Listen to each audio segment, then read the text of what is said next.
Hello friend, आप सभी का मेरे YouTube channel the future classes में स्वागत है। आज हम पढ़ने जा रहे हैं पीरियोडिक क्लासिफिकेशन ऑफ एलिमेंट। तो पहले हम ये देख लेते हैं कि पीरियोडिक क्लासिफिकेशन होता क्या है। मान लीजिए हमारे पास 10 एलिमेंट हैं, ठीक है, जिनको हम उनके प्रॉपर्टी के बेसिस पे या उनके एटॉमिक नंबर के बेसिस पे अरेंज करते जा रहे हैं। ठीक है, मान लीजिए ये पहला एलिमेंट है, ये दूसरा एलिमेंट है, ठीक है, ये तीसरा एलिमेंट है।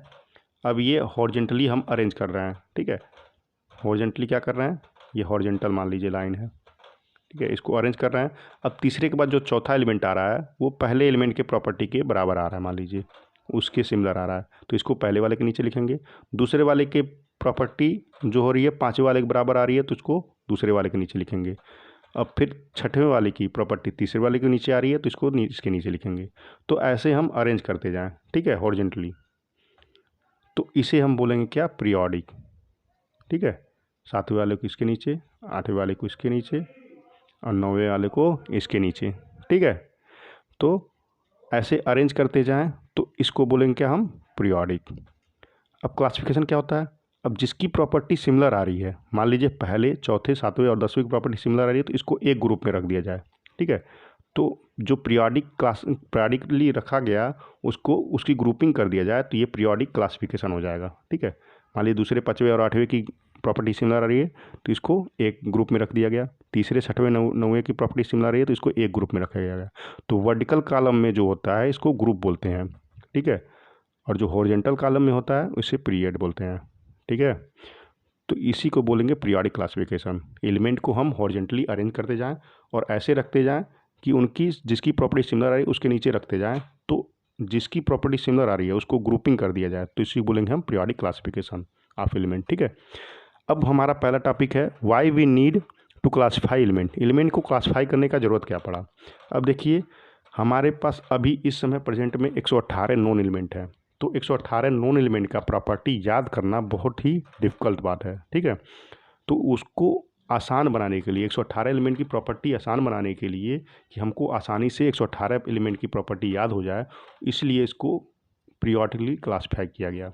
ठीक है, तो 118 एलिमेंट को क्या किया गया, so all the element have been divided into few group in such a way that element in same group have similar property. जो 118 एलिमेंट हैं उनको कुछ ग्रुप में डिवाइड कर दिया गया और ऐसे डिवाइड किया गया कि सेम ग्रुप के एलिमेंट की सिमिलर प्रॉपर्टी हो।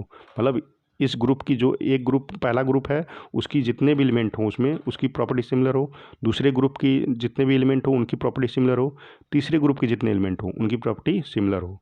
तो ऐसे करने से हमको 118 एलिमेंट को ना याद करके कुछ ग्रुप को याद करना पड़ेगा। ठीक है, तो हमको याद करने में जो प्रॉपर्टी है, याद करने में, समझने में उस एलिमेंट की 118 एलिमेंट की ईजी हो जाएगा। ठीक है, तो वही लिखा है, so study of large number of element reduce to few group of element. जो 118 एलिमेंट की स्टडी जो है वो बस कुछ ग्रुप में ही सिमट के रह जाएगा। ठीक है, 118 एलिमेंट की हमको प्रॉपर्टी नहीं याद करना पड़ेगा, नहीं पढ़ना पड़ेगा, हमको बस कुछ ग्रुप, 7 ग्रुप 8 ग्रुप, जितने भी ग्रुप में अगर इस एलिमेंट को हम डिवाइड करेंगे उतने ही ग्रुप को हमको याद करना पड़ेगा।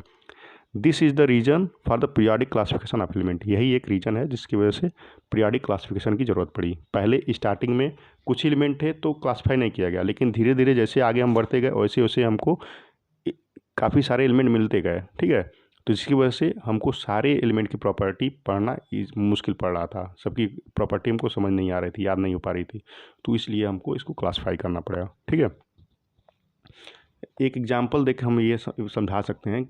जैसे मान लीजिए एक ट्यूशन टीचर है जिसके पास 4-5 बच्चे हैं, तो वो क्या करेगा, वो सारे बच्चों को एक साथ पढ़ा सकता है। ठीक है, उसमें उसको अलग अलग क्लास में नहीं रखना पड़ेगा। ठीक है, क्योंकि 4-5 बच्चे हैं, कम बच्चे हैं, तो सब सारे बारे में वो जानता है, समझ सकता है कि ये 10 का, ये 8 का, ये 9 का है, उसको याद करना ईजी है। ठीक है, तो इसलिए सबको पढ़ा सकता है। लेकिन वही ट्यूशन टीचर के पास अगर 200 बच्चे आ जाएँ तो क्या करेगा, वो 200 बच्चों को एक साथ बैठा कर नहीं पढ़ा पाएगा। हर क्लास के अलग अलग क्लास के हैं, तो एक क्लास के रहते तो पढ़ा सकता था, लेकिन अलग अलग क्लास के हों तो नहीं पढ़ा सकता। इसलिए अब 200 बच्चों को क्या करेगा, वो हर क्लास अलग अलग क्लास में बांट देगा। 10 वाले को एक साथ बैठाएगा, 9 वाले को एक साथ बैठाएगा, 8 वाले को एक साथ बैठाएगा। ठीक है, तो जितने ज़्यादा बच्चे होंगे उसको उतना ही अच्छे से क्लासीफाई करना पड़ेगा, नहीं तो उसको पढ़ाने में दिक्कत होगा। ठीक है, इसी वजह से 118 एलिमेंट जो मिले थे उनको अलग अलग ग्रुप में रखा गया ताकि उसको याद करना, उसकी प्रॉपर्टी को याद करना हमको ईजी हो जाए। ठीक है, तो हम आइए हम अपने नेक्स्ट टॉपिक पे चलते हैं। हमारा नेक्स्ट टॉपिक है early attempt at the classification of element. इसका मतलब कि एलिमेंट को क्लासिफाई करने का किन किन साइंटिस्टों ने प्रयास किया और कितना सफल है उसके बारे में हम पढ़ेंगे। तो पहले साइंटिस्ट थे जॉन वुल्फगैंग डोबिनियर, ठीक है, जिन्होंने डोबिनियर ट्राइड दिया था। ठीक, तो इससे पहले जो साइंटिस्ट थे वो बस प्रॉपर्टी के बेसिस पे क्लासिफाई करते थे, ठीक है, जो सफल नहीं होता था, मतलब बहुत ज़्यादा डिफिकल्ट हो रहा था। तो पहले साइंटिस्ट जो थे ये जॉन वुल्फगैंग डोबिनियर, जो 1817 में इन्होंने एलिमेंट को क्लासिफाई करने का प्रयास किया और उसके एटॉमिक मास के बेसिस पे, मतलब पहले साइंटिस्ट थे जो एटॉमिक मास के बेसिस पे एलिमेंट को क्लासिफाई करने का प्रयास किया। ठीक है, तो एटॉमिक मास क्या होता है ये पहले हम देख लेते हैं। तो एटॉमिक मास, कोई भी एटम जो होता है, एटम में न्यूक्लियस होता है, ठीक है, ये मान लीजिए न्यूक्लियस है, उसके चारों तरफ इलेक्ट्रॉन रिवॉल्व करते हैं। ठीक है, तो हम जानते हैं कि इलेक्ट्रॉन एक फिक्स ऑर्बिट में न्यूक्लियस के चारों तरफ रिवॉल्व करते हैं। ठीक है, तो ये मान लीजिए न्यूक्लियस है और इसके चारों तरफ ये ऑर्बिट है जिसमें इलेक्ट्रॉन क्या करेंगे, रिवॉल्व करेंगे। तो जितना इलेक्ट्रॉन होंगे उतना ही प्रोटॉन होते हैं। ठीक है, ये भी हमको मालूम है, number of electron is equal to number of proton. जितना ई माइनस होगा उतना ही प्रोटॉन भी होगा। ठीक है, अभी प्रोटॉन जो होता है वो होता है न्यूक्लियस के अंदर, ठीक है, और इलेक्ट्रॉन क्या होता है, न्यूक्लियस के बाहर रिवॉल्व करता है। तो प्रोटॉन और न्यूट्रॉन, पॉजिटिव चार्ज जो होता है प्रोटॉन पे होता है, तो ये प्रोटॉन और न्यूट्रॉन जो न्यूट्रल होता है, ठीक है, इसे बोलते हैं न्यूट्रॉन, जिसका चार्ज न्यूट्रल होता है। ठीक है, तो ये दोनों क्या होते हैं, न्यूक्लियस के अंदर होते हैं। ठीक है, और इन्हीं दोनों का सम करते हैं तो एटॉमिक मास के बराबर होता है, मतलब न्यूक्लियस का जितना वेट होता है वही एटम का वेट होता है। ठीक है, तो प्रोटॉन और न्यूट्रॉन को जब सम करते हैं तो उस एटम का एटॉमिक मास के बराबर आता है। ठीक है, तो वो होता है एटॉमिक मास ऑफ एलिमेंट। किसी भी एलिमेंट का एटॉमिक मास उसके नंबर ऑफ प्रोटॉन और नंबर ऑफ न्यूट्रॉन के बराबर होता है। ठीक है, तो ये हुआ हमारा एटॉमिक मास। तो एटॉमिक मास के बेसिस पे पहले साइंटिस्ट जॉन वुल्फगैंग ने एलिमेंट को क्लासिफाई करने का प्रयास किया। तो इन्होंने एक लॉ दिया जिसे डोबिनियर लॉ ऑफ ट्राइड बोलते हैं। ठीक है, इस लॉ के अकॉर्डिंग अगर हम एलिमेंट को उसे एटॉमिक नंबर के बेसिस पे, एटॉमिक मास के बेसिस पे अगर अरेंज करते जाएं, मतलब जिसकी एटॉमिक मास कम है पहले उसको रखें, उसके बाद उससे बड़ा जो एटॉमिक मास है उसको रखें। ठीक है, तो उसके इंक्रीजिंग ऑर्डर, एटॉमिक मास के इंक्रीजिंग ऑर्डर में अगर उसको अरेंज करते जाएं, मान लीजिए पहले एटॉमिक मास किसी का 1 है तो उसको पहले रख दें, अब एटॉमिक मास 2 है उसके बाद रखते हैं। ठीक है, एटॉमिक मास 3 है उसको उसके बाद रखते हैं, एटॉमिक मास 4 है उसको उसके बाद रख दें। ठीक है, ऐसे ही अरेंज करते जाएं, एटॉमिक मास 5, फिर एटॉमिक मास 6, ऐसे ही रखते जाएं। ठीक है, तो उसके एटॉमिक मास के इंक्रीजिंग ऑर्डर में अगर एलिमेंट को अरेंज करते जाएं तो तीन तीन एलिमेंट का ग्रुप बनेगा। ठीक है, 3 एलिमेंट का ग्रुप बनेगा, मान लीजिए 1 2 3 का ग्रुप बन गया, 4 5 6 का ग्रुप बन गया। ठीक है, तो और इन ग्रुप में जितने भी एलिमेंट हैं उनकी प्रॉपर्टी क्या होगा, सिमिलर होगा। और इस ग्रुप को उन्होंने बोला ट्राइड। ट्राइड मतलब 3। ठीक है, 3 का ग्रुपिंग करते गए, मतलब एलिमेंट को उसके एटॉमिक मास के इंक्रीजिंग ऑर्डर में रखते गए। ठीक है, रखने के बाद उन्होंने देखा कि तीन एलिमेंट का जो ग्रुप बन रहा है, ठीक ना, जिसकी प्रॉपर्टी सिमिलर आ रही है, और इस ग्रुप को बोले उन्होंने ट्राइड। ठीक है, इस ग्रुप को उन्होंने बोला सेकंड ट्राइड। ऐसे अरेंज करते गए तो 3 का एलिमेंट, ग्रुप का एलिमेंट मिला। ठीक है, और इन ग्रुप में जितने भी एलिमेंट थे उनकी प्रॉपर्टी सेम थी, सिमिलर थी। ठीक है, और इस ग्रुप की एक और खासियत थी, the atomic mass of middle element of triad being equal to arithmetic mean of atomic mass of other 2 element. जो एटॉमिक मास था मिडिल एलिमेंट का, मतलब इस दूसरे का एटॉमिक मास जो था वो किसके बराबर था, पहले और तीसरे के अरिथमेटिक मीन के बराबर था, मतलब पहला प्लस तीसरा। ठीक है, पहला प्लस तीसरा अगर किया जाए, ठीक है, और इसको अर्थमेटिक मीन निकाला जाए, मतलब 2 से डिवाइड किया जाए, तो इसकी एटॉमिक मास ये किसके बराबर आता था, दूसरे के बराबर, मिडिल एलिमेंट जो था उसके बराबर आता था। ठीक है, ये मान लीजिए मिडिल एलिमेंट है तो इसके बराबर आता था किसका, पहला और तीसरे का अर्थमेटिक मीन के बराबर, मतलब पहला और तीसरे को ऐड करिए और 2 से डिवाइड करिए। जैसे इसमें देख लीजिए 4 और 6 को ऐड कर दिए। ठीक है, 4 और +6 कर दिया जाए, ठीक है, और इसको 2 से डिवाइड कर दिया जाए, 2 से डिवाइड कर दिया जाए, तो ये एटॉमिक मास किसके बराबर आता था? ये आता था आपके 5वें जो मिडिल एलिमेंट है उसके बराबर आता था, ठीक है। 4 और 6 को ऐड करें, 2 से डिवाइड करें तो वो 5वें एलिमेंट के बराबर आता था, 5वें एलिमेंट के एटॉमिक मास के बराबर आता था।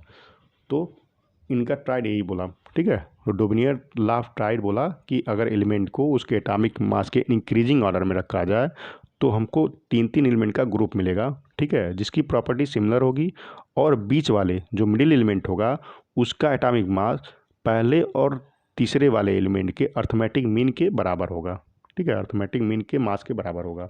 यही डोबिनियर लॉ ऑफ ट्राइड बोलता है, ठीक है। इतना तो क्लियर हो गया होगा। अब हम चलते हैं नेक्स्ट।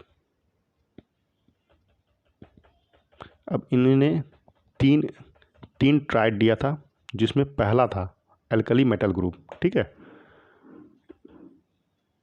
इसको मिटा देते हैं।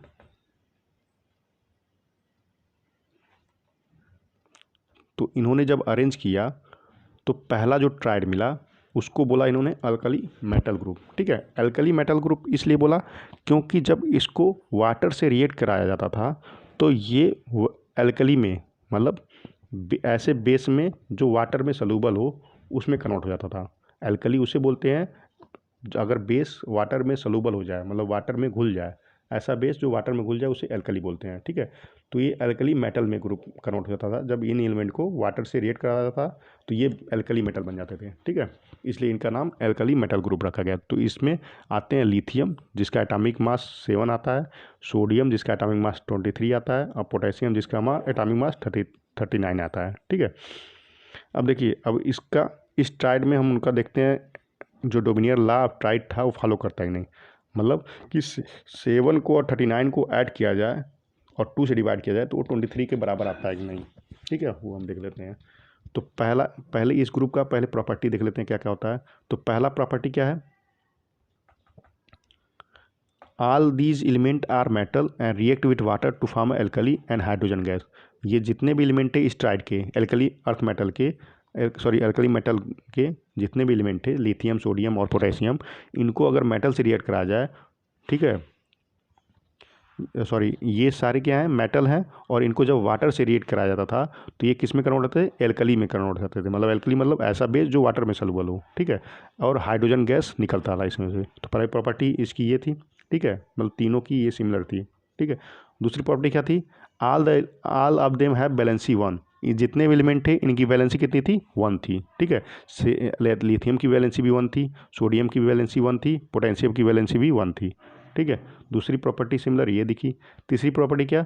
Arithmetic mean of atomic mass of lithium and potassium. Lithium और पोटेशियम का एटॉमिक मास का अर्थमेटिक मीन निकाला जाए, मतलब 7 + 39 को ऐड किया जाए और 2 से डिवाइड किया जाए तो वो 23 एटॉमिक मास के बराबर आता था जो सोडियम का था। देख लीजिए, सोडियम का मास 23 था तो 39 और 7 को ऐड किया जाता था और 2 से डिवाइड किया जाता था तो वो 23 के बराबर आता था। तो ये लॉ ऑफ ट्राइड फॉलो कर रहा था, ठीक है।